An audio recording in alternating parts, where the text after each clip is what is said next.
So I was talking to my partner before I came out to Boston. She asked what I was going to be talking about. Social media, employee advocacy, content strategy. And she said I was just putting together the best buzzwords from marketing in the last 10 years. And she's not lying. Those are good buzzwords. But when I think about all the things that we do with employee advocacy, whether it's training, recruiting, adoption, engagement, content, for me, has to be the start of that. If you don't have great content, you're not going to get anyone to share your content. You're not going to get any downstream activity. So I think for us, content wasn't the place that we started when we thought about strategy for our employee advocacy program. And now that we have a little bit more robust program going on, I'm thinking about it more.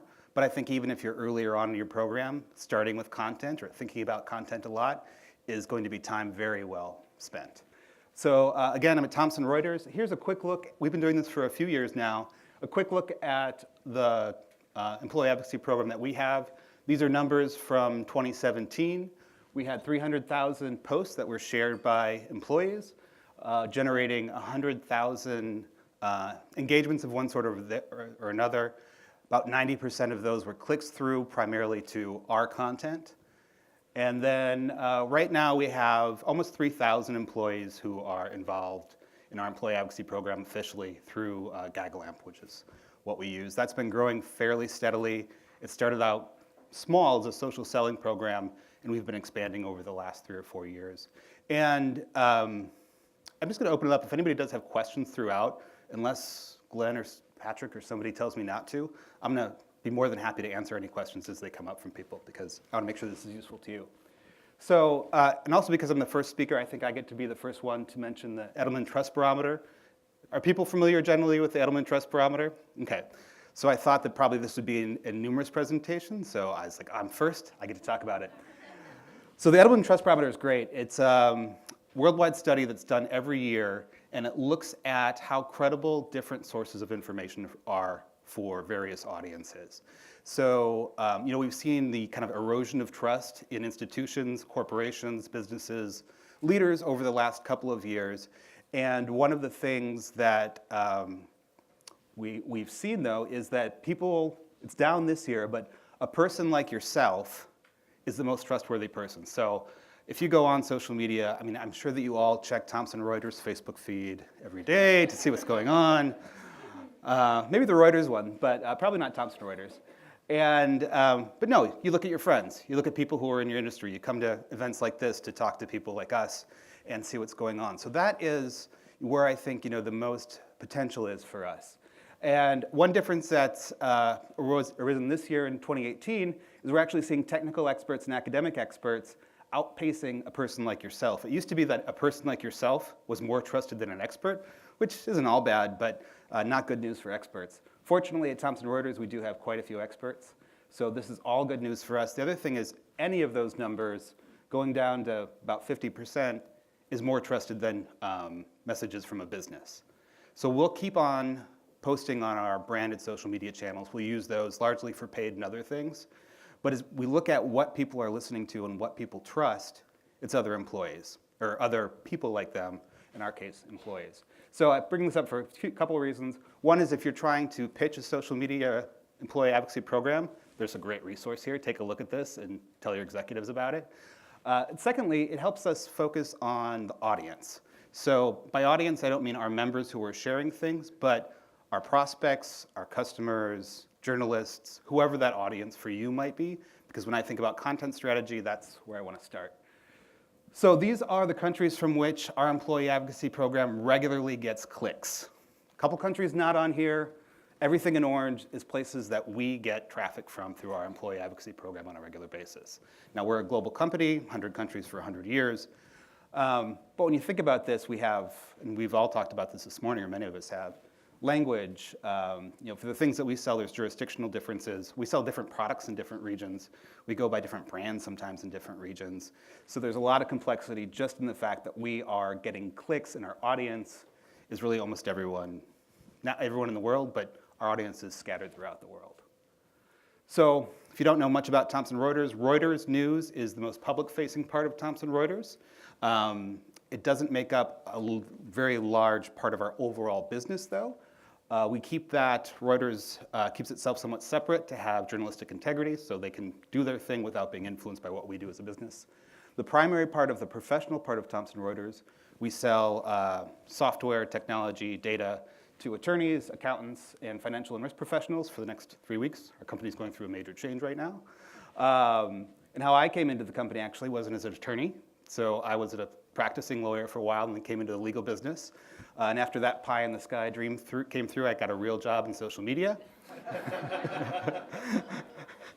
A very winding and very rewarding career path. But at the time I was kind of a subject matter expert, and that's how I moved into these areas. But while there are some messages that work across all these different areas, because it's all sort of professional in that way, I mean, very different messaging that we put out for our legal business, our tax and accounting business, and our financial and risk business. So within that, we might have something like, if the tax code changes, there'll be a message that fits in both of those categories. If we have AI, blockchain, Brexit, those sorts of things might be things that we talk about across each one of our businesses in a specific way. And then we talk about our foundation and other things that we do as Thomson Reuters as an enterprise business. We are the answer company. And so those are sort of different levels of messaging just inherent in our business as we reach out to our audiences. Then there is channel selection. So kind of stacking up all the different ways that our audience is segmented here, right? So a surprising amount of professional attorneys, particularly that I know of, are on LinkedIn. They use it a lot of times for marketing, but we try to reach out to them that way, more and more using it for thought leadership. Love to see more attorneys on LinkedIn. Same with accountants and financial professionals. Twitter is an important source of news. Facebook is always one that for our company, because we are B2B professional software and data, is always kind of discounted. But as we look at the data, I think a little bit surprising how much we get out of Facebook, even though I don't like it. But I've learned to get past the things that I don't like gamification for salespeople, and realize that that's what sometimes works. And so that's what data's for. Otherwise, if I knew it all, I wouldn't have to look at any of this data. So here's the audience variables that we've talked about. Geography, industry, any combination thereof, our corporate versus our business, our social channels, and you can keep on going and stacking these up in a lot of different ways. But when we think about employee advocacy, there's a totally separate level of challenge, right? Because if we were only looking at that kind of marketing, we could do targeted ads. We could do targeted ads in social media. We could do email blasts and pick out every specific person. When we add people, suddenly we have to think about, okay, so there's another layer, intermediary layer of our employees, and what are their networks? What are they going to share? What's interesting to them? And so here's our people. Now at Thomson Reuters, and I think probably at most of your companies, there is at least some overlap between the kind of people who work at your companies and the kind of people that your company wants to talk to. So like I said, I came in as an attorney. We have other attorneys in the business. Not everyone at the company is that closely related to the audience that we're looking for. We have some executives. We have subject matter experts. And then we have people who are in marketing or in customer service who might not be the same kind of role that we're selling to, but they can still be out there amplifying, sharing our content, helping to tell our story, even if they're not our target audience, and that might be great for recruiting, for HR, and for other purposes. So these are sort of the roles and audiences. And obviously we have different types of messages for attorneys than we do for finance executives, someone who's a subject matter expert in tax law. I mean, you can go way in the weeds in some of this stuff, and if it makes sense to everyone, then it's not going to be at all useful to the people that it really needs to make sense to. So that's something that we've had to learn. Okay, it's complicated. We still have to do it. So how have we done this? Embrace the complexity. There's no single set of messages. There's no single set of channels, no single set of cadences that's going to work across all of these businesses and all of our different things that we've done. The businesses are different, the styles are different, the information is different. Train and empower employees. That's probably my main message here. So we have a distributed model that we've started to use. Train the employees, empower the employees, trust the employees. But give them training, measure and optimize the messages, come back and give them guidance as to how to best manage these channels. So we don't create a lot of content specifically for employee advocacy or really any content specifically for employee advocacy. We have content that we create for social media, but most of the content that we create is either marketing content, thought leadership content, current awareness content. We do have Reuters content, which is a great sort of help to us because they have great images, great stories. So that's very helpful. But as I look at all the content that's going out or all the content that's being created, I start to think about, okay, what different spaces does this fit in? Which social channel would this 30-second video work best on as a native video? Who should I aim for? So start to figure out kind of multi-tagging. Multi-attribute tagging is a fancier way than what it feels like. But kind of looking at each piece of content and figuring out all the boxes it can go into as we push it out to different places. I'll say we're still experimenting and fine-tuning. I wish I could say I had a content engine that I could just push all these buttons and turn the dials and just spit out everything I needed. And that's just not the case yet. I don't think it'll ever be the case. But we're continuing to refine and look at everything that we do. What we've done most importantly is empower our employees. So we have 70 different content streams, 70 different individual gaggles within our entire GagLamp instance. And each one of those is managed and curated by someone who's very close to the business, both geographically and in terms, if it's a sales team, so it's a sales manager, someone on the team. Marketing, it's a marketing person who knows the audience, who knows the topical matter. The idea is that nobody should be creating or curating content for people unless they know as much about the content as that audience does.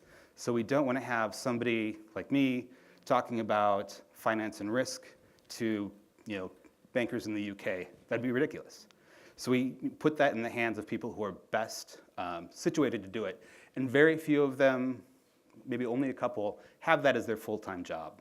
Most of them are also managing our branded channels or are doing sales operations or doing something else that keeps them engaged in the business.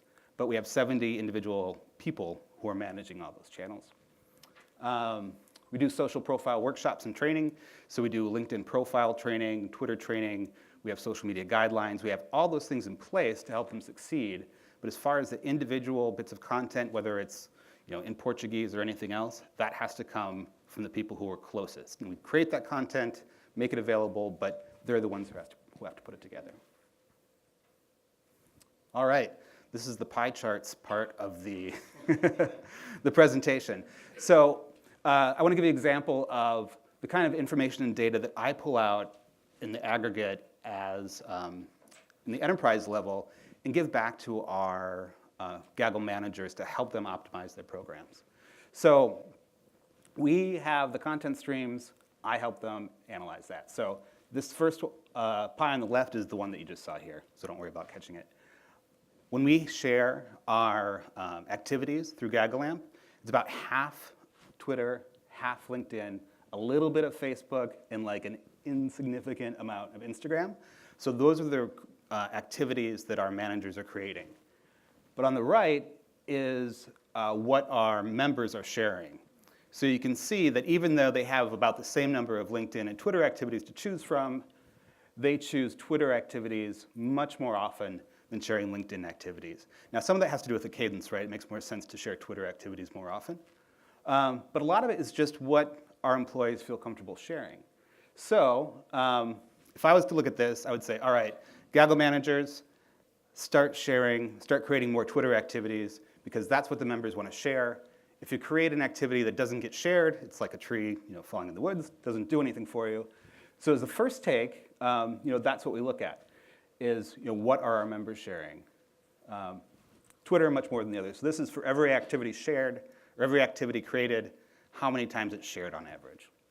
Twitter is a clear winner. But now we're going to look at reach. So if we look at every activity shared and how much reach it achieves, you can see that LinkedIn, with the N dropped off on the second line, unfortunately, LinkedIn gets 3 or 4 times the reach of any of the other channels.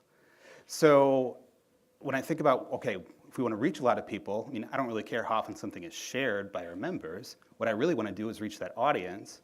So now I'm looking at LinkedIn saying, oh, we should reach out to LinkedIn. And I think one of the reasons for this is that many of our members created Twitter accounts specifically when they joined GaggleAmp, which is great. We showed them how to do that, but it meant that they have 10 followers or something like that. So that reach isn't really great. They're all, and also all following each other and me and a few other people, which is great. We're building that up. We're starting, there's time. But I think that's why, part of why we see that huge reach on LinkedIn versus some of the other channels is because almost all these salespeople and other people who are working on this already had an established LinkedIn presence. So, now LinkedIn is great. And actually, if we look at the reach of Instagram, considering we don't really do any posts there, it's like, oh, maybe Instagram is really something that we should spend more time on, even as a business whose, primary kind of stuff doesn't sit in Instagram that well. All right, clicks per activity. So great, reach is wonderful. Things are shared. What's the reach? And now we're going to look at clicks per activity, and suddenly everything gets messed up. Because we hate Facebook, right? And I look at these numbers and say, okay, Facebook is double, triple, anything else in terms of generating clicks. Now, we can go a step further and start to look at downstream conversions and things, but at this point, when I'm just looking at clicks, suddenly I have to tell my members to start thinking about Facebook, which none of them really like, and people don't want to share on Facebook very much, but if it gets twice the clicks, 3 times the clicks as anything else, it's something we have to think about. So employees are more likely to share tweets than LinkedIn or Facebook messages, but LinkedIn gets twice or 3 times the reach of anything else, and Facebook generates way more clicks. So when I look at all that data, there's not a clear path. I would love it. I would love it if there was like, oh, all I need to do is like share GIFs on Twitter, GIFs on Twitter, and then that is going to be like the top performing activity, every segment, everything that we do. Unfortunately, it just doesn't work that way.